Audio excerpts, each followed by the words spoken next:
In my entire life, I learned there's one thing that stopped me from making sales, from being able to lead, to have the life of my dreams. And you know what it was? Is my fear about what other people thought about me.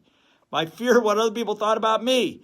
So if you feel like you're at a place where you just are bursting with something to want to share with the world, then you're going to have to learn three things. I learned there were three things that get me past that. If you feel like you're walking on eggshells, you're afraid that you're going to be inappropriate or whatever, number one was this.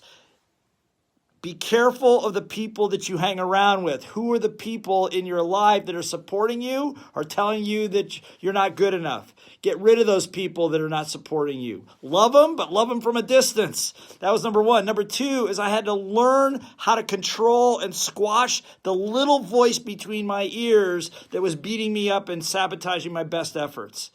And the last thing of all,